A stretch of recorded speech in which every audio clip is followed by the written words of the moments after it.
My apartment building has a floor that shouldn't exist. I didn't sleep after my last post.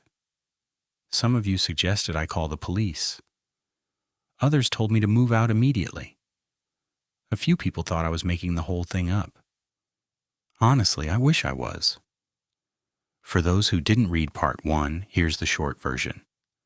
My apartment building has a floor 15. The building isn't supposed to have a floor 15. The hallway on that floor looks exactly like mine. One of the apartments contains a copy of my apartment, and every wall inside is covered with photos of me. The last thing that happened before I posted was the knocking. 3 knocks. Coming from behind my bedroom door, inside my apartment. After I ended the post, I sat in bed, staring at that door. Nothing happened for almost 20 minutes. Then I heard it. A voice, soft, barely louder than a whisper. Hello? My stomach dropped. The voice sounded exactly like mine. I didn't answer. The voice spoke again. You shouldn't be here. Then silence. I stayed awake until sunrise. The next morning I called in sick to work. I wanted answers.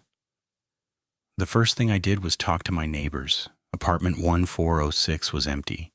Apartment 1407 didn't answer. Apartment 1409 didn't answer. Neither did 1410. I knocked on almost every door. Nothing.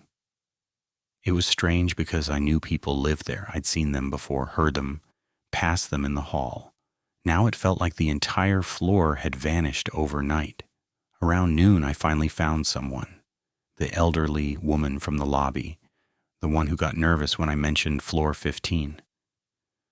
She was sitting outside the building smoking. When she saw me approaching, she immediately stood up.